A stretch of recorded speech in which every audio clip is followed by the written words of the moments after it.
All right, y'all, welcome back to the show. It's Anti-War Radio.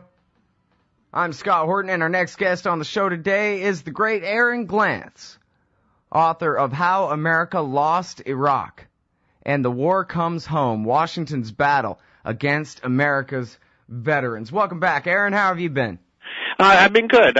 You know, I'm writing less on the war and more on the economy, which is unfortunately equally depressing. Yeah, indeed. Well, and, you know, I think the title of those two books tell a bit of your story well right there. You were an unembedded, real reporter in the early years of the Iraq War. Then you came home and you did just about the best coverage that I've ever seen anyway about the plight of American soldiers at the hands of the VA and the American government once they're done using them over there in the war zone, which I don't know exactly what kind, but you deserve a big gold medal.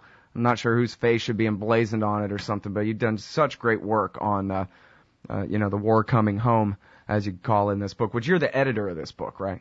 No, I wrote that book, and then in addition, I helped Iraq veterans against the war with a book called Winter Soldier, right, where they were talking about some of the experiences that they had over there and some of the war crimes they perpetrated or witnessed. Right.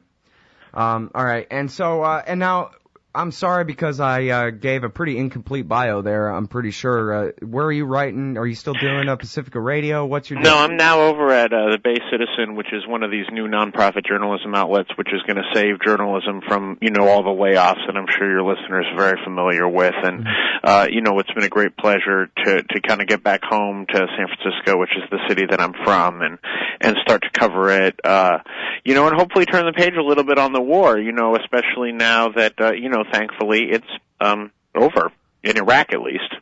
Yeah. All right. Yeah, and that's baycitizen.org. That's right. All right. Okay, so, yeah, let's talk about, I guess, you know, I want to do some kind of retrospective sort of thing about this Iraq war. We got a pretty muted but still somewhat mission accomplished kind of thing on TV this week about how everything's, you know, worked out in the end anyway or something like that. So I thought, you know, I'd do a retrospective with somebody who actually knew what he was talking about.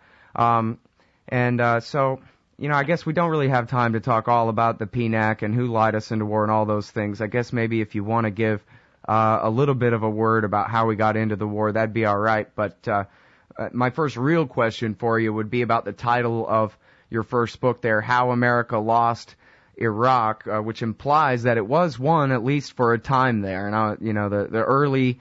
really the first year, I think, the first couple of years of the war there are at issue, and maybe you could get started down that direction as well. Yeah, you know, for me, you know, my experience being in Iraq in the early days, right after the fall of Saddam Hussein, what I saw was a lot of people who were really happy to see the dictator go. And, you know, I met a lot of Iraqi civilians who, even if they maybe, you know, lost somebody who was important to them, that they still had lost people during the rule of Saddam and were therefore kind of willing to cut the U.S. a little bit of a break. You know, and then over the first year of the war, as it turned from invasion to occupation, it became clear that the United States was not going to leave anytime soon. I saw, you know, Iraqi people become increasingly upset and frustrated at the, you know, at the occupiers. What was exactly that window of opportunity to still say, hey, we're the good guys, we just came to liberate you, kind of a thing? When did that window slam shut? I think the window really slammed shut in the spring of 2004, but it was starting to close even in the winter of 2003 into 2004. You know, when I was there in the month or two after the fall of Saddam, I saw a lot of people who were really happy, you know, happy, joyous that this dictator had been toppled. Then, and you fast forward kind of towards the winter of 2003 into the, you know, January, February, March 2004, not so much March even, just January, February 2004, frustration. Right? Frustration that these American occupiers are still here, a frustration that electricity isn't on, a frustration that people have begun to disappear into American prisons, frustration that a second or third family member has been killed by the American military in addition to the one that was killed during the invasion, frustration at the American patrols that are going through their neighborhoods and keeping them from going about their business, frustration at the American helicopter that's constantly buzzing their house, and then in the spring of 2004, you saw the Abu Ghraib prison scandal, the U.S. assault on Fallujah, and the attack on Muqtada Sadr, and that really pushed people over the edge. It brought a lot more support to the resistance or insurgency, whatever you want to call it, and the Iraqi people just en masse turned their back on the Americans. Then just to kind of recap everything that's happened during this broad sweep of the war, the situation degenerated. First it was this very clear insurgency against the occupiers. But then we started to see a lot more sectarian violence, different Iraqi factions fighting each other, lawlessness, the police, Iraqi police were all tied up with the occupation, which is unpopular, so people target the Iraqi police, which makes it difficult for you to report a regular, ordinary crime to the police. And then somehow, kind of in the last few years, we've seen that everyone has just kind of got exhausted from the killing.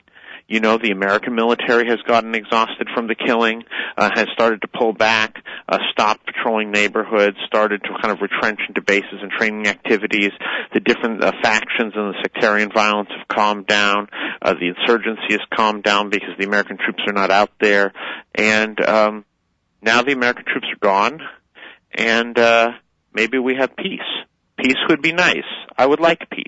Well, that certainly is probably the best thing that the Iraqi people have going for them, is that they all are just sick and tired of the violence, and how bad it got. But now, so I want to kind of trace through, if we can, a little bit of step by step. Obviously, we have to skip a lot of things, but when you talk about the spring of 2004 and the battles of Fallujah, the first battles of Fallujah and Najaf there, it's worth pointing out probably that Battle of Fallujah was a revenge attack over the death of a few, 2 or 3 Blackwater contractors, and the battle in Najaf at the same time was simply because they had closed down Sadr's newspaper, thinking, oh yeah, that'll shut him up, when of course all it did was provoke a violent reaction out of his people. And this is the battle where Casey Sheehan was sent to his death for no good reason, sent in the back of a flatbed truck to go rescue some other guys who'd been ambushed from just this, it's a small detail, but a very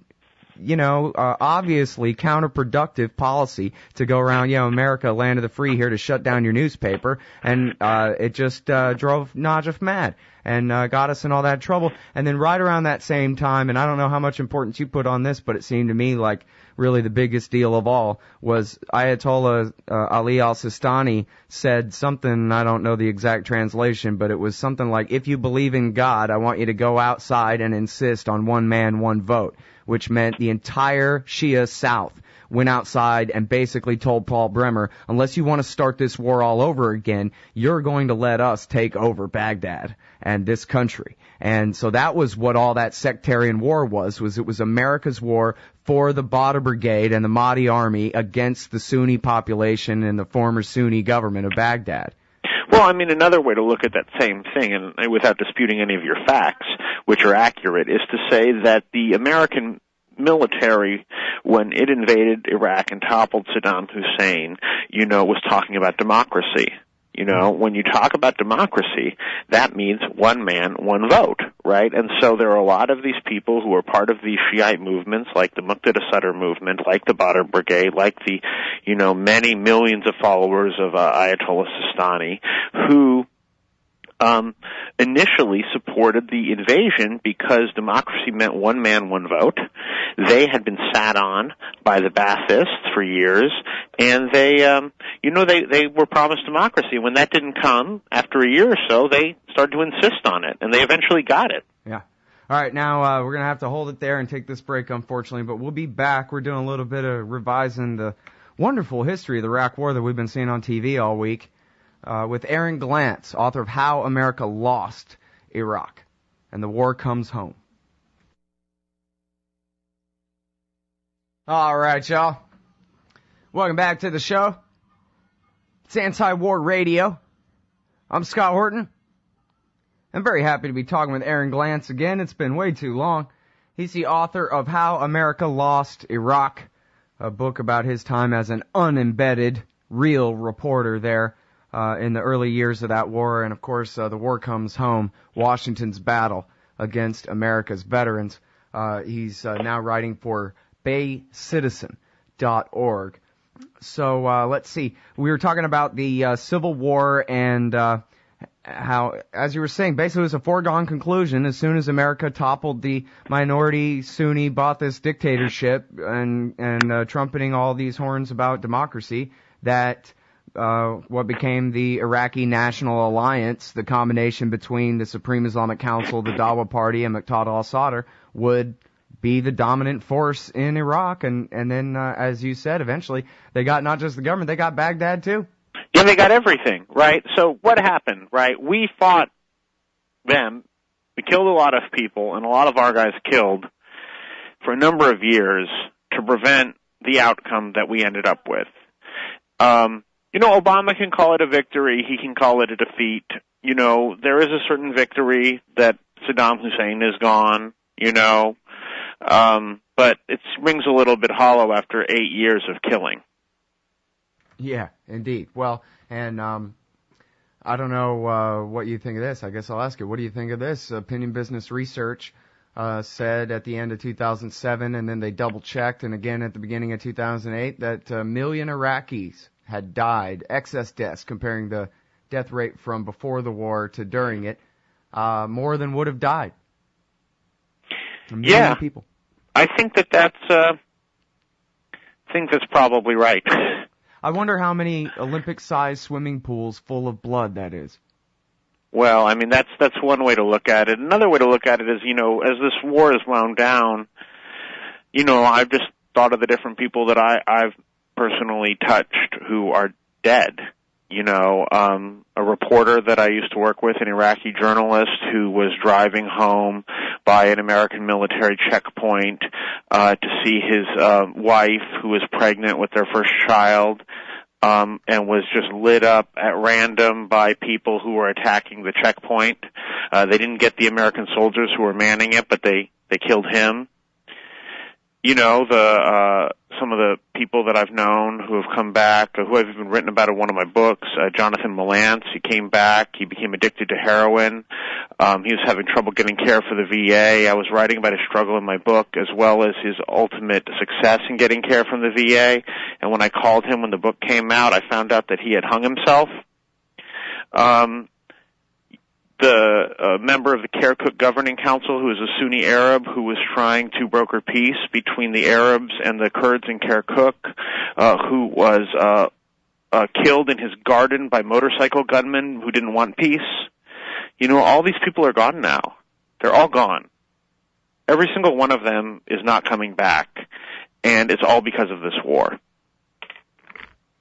Yeah, this war for nothing. As you said, they were fighting, particularly the surge years, and especially in 2007, they fought really an entire mini-war there in East Baghdad against Muqtada al-Sadr, while the entire rest of the army was fighting for Muqtada al-Sadr in finishing off the Sunni insurgency and driving the last of them out of Baghdad.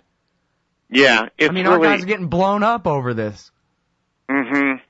There's a book by David Finkel from the Post called The Good Soldiers, where he just sort of barely alludes to the idea that maybe one or two of these soldiers was beginning to figure out that they were fighting against the guys they were fighting for and was a little bit concerned about it. But that's about all you can find in the entire book on the subject. Well, I think there's a lot written, frankly, about the fact that the Iraqi army and the individuals who joined the Iraqi army had fundamentally different goals than the generals and the administration officials who were masterminding this occupation. I don't think that there's any doubt that this is something that many people understand and believe, including many people, in the U.S. military apparatus.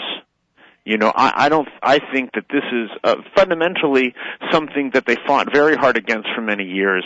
They wanted to get an Iraqi army and an Iraqi government that would fulfill the U.S. policy objectives in the region. And I think that what happened was when President Obama got elected, he finally said enough is enough. We're not going to do an immediate withdrawal for whatever reason. However, we are going to stop trying to get the Iraqi government to be the government we want. And if it's going to be al-Maliki, it's going to be al-Maliki. Well, but they did try this whole year to twist as many arms as they could to get the immunity to keep up to, 20,000 troops indefinitely, right? They just didn't get it. Same as Bush didn't get the 56 bases he wanted back in 2008 because Maliki doesn't need Bush or Obama anymore. They already won their war. They won the war. We lost. When people talk to me, it's funny, people have all of these, kind of explanations for what ended the Vietnam War. Like was it protests? Was it politics? Was it this? Was it that? Around the world, people think that we left Vietnam because we lost. We are leaving Iraq because we lost. But if Obama wants to say that we're leaving Iraq because we won, I don't care. Yeah, I'll take it. Now, but what about the biggest embassy one empire has ever built in a satellite in the history of mankind? 15,000 employees, 5,000 mercenaries, and Hillary Clinton finally has her own army to be the commander-in-chief of. She's not going to give that up without a fight. What's the future there? Well, first of all, anyone who is a mercenary who goes to Iraq is signing up to go to Iraq as a mercenary. That's different than the American soldier who joins the military for money for college or to get ahead or at a patriotic duty because they want to protect the country and is sold a bill of goods, So I feel just personally differently about that. And also, 5,000 mercenaries in a country is nothing compared to 150,000 American soldiers, which is what we've had for most of the past decade. And it will, at this point, it will work itself out. 5,000 mercenaries cannot control a country, and so this signifies that we are giving up on trying to control this country, and we are scaling back our violent imperial ambition, and that will mean that less people will die. And frankly, that's what concerns me. Mm-hmm.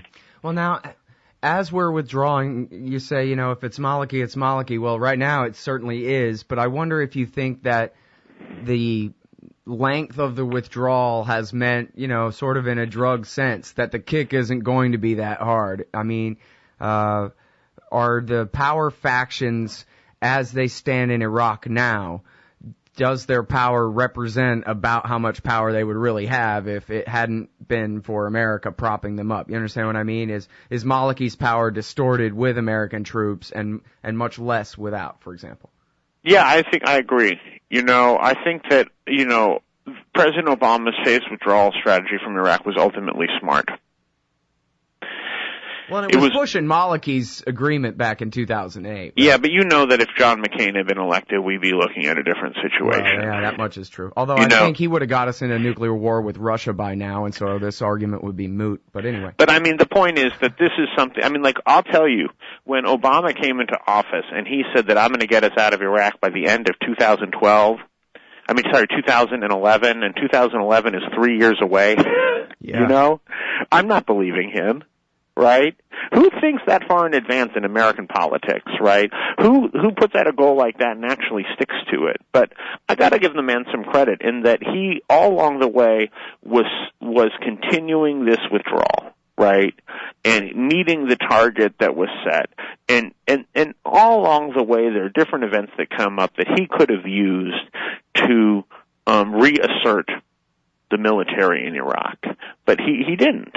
Well, but so, for example, what's going to happen to the sons of Iraq, the so-called Sunni awakening that put down their own insurgency and decided to call ceasefire with the American troops? They're high and dry now, right?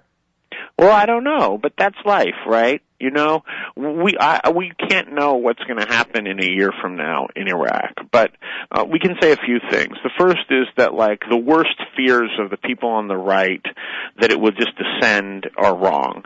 And the other is that, you know, the people of Iraq will get what they want or what they deserve on their own. It's their country. Yep. All right. Well, thanks so much for joining us on the show, Aaron. It's been great to talk with you again. All right. Take care. Everybody, that's the great Aaron Glantz. The books are The War Comes Home and How America Lost Iraq. He writes for The Bay Citizen, baycitizen.org.